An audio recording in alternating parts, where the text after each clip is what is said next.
Okay. I can explain. Greetings, geeks and girls. It is me. Welcome back to my humble little nerd cave. And today, I'm going to take a break from DC to talk about Marvel again, because there's been something that I wanted to talk about recently.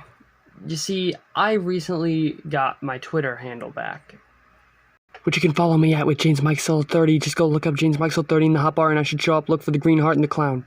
And there's a lot of arguments, not recently, but a lot of notifications that I've missed that have really started to tick me off. And yes, I'm not the only person to ever mention this. Hell, I'm probably not even the first person to make a video about it. But I wanted to give my own opinions on Spider-Man. So, excuse the amateur video thing. You see, there's a lot of people out there who are always arguing who's the best Spider-Man actor. Without giving much away, because I want to do my own reviews on each movie, we are going to be discussing the Sam Raimi Spider-Man,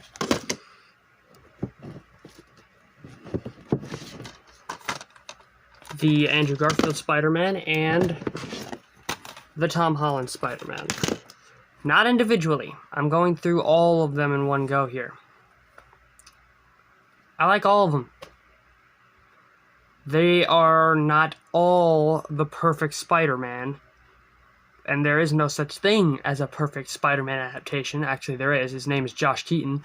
But think about it. Has any real Batman actor captured everything about Batman in his own little performance of the character? Which I would assume it would be hard to do with Spider-Man just the same. Yes, I know I'm wearing the Raimi suit. Shut up. So, I'm going to go through brief imitations of each character going through film.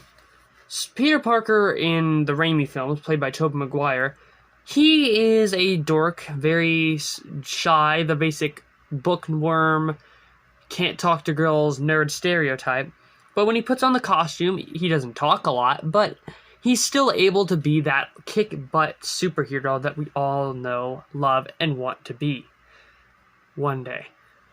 But people talk about him whining all the time and all of his weird meme faces. But personally, to me, this is the Spider-Man that has a lot of heart. Now, here's the one I get a little defensive of. I always talk crap about the Andrew Garfield portrayal, but after rewatching the films again, I kind of like him. I mean, the movies aren't perfect. Again, none of these movies are, but I enjoy Andrew Garfield's portrayal because he's not the dork Spider-Man Peter Parker that we all know. He's more the average, typical teenager minus the skateboarding that I feel that most teenagers, specifically my age, would go through. People who just treat everything like it's the end of the world. Peter does that in these films, specifically the first one. And I feel that he definitely captures the smart aleck, I can talk smack to you while whooping your butt kind of Spider-Man when he's in the costume, specifically in 2. And then there's Tom Holland. He's not the most comic accurate Spider-Man. I hate to say it, but he ain't. But I still like him. He's very close.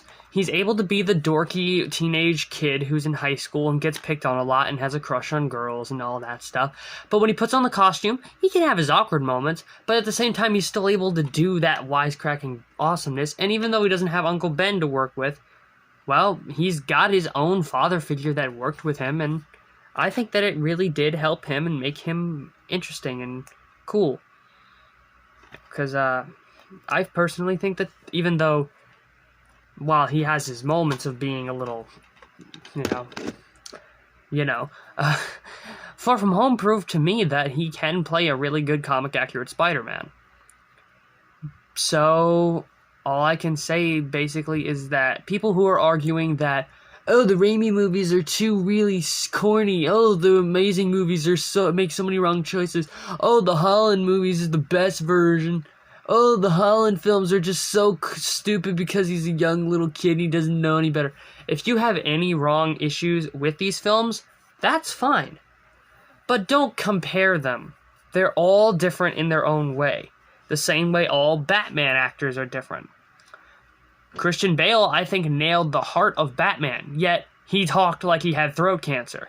Michael Keaton nailed the look and feel of Batman, yet he killed people. And Ben Affleck did almost half of that, except he had a terrible script.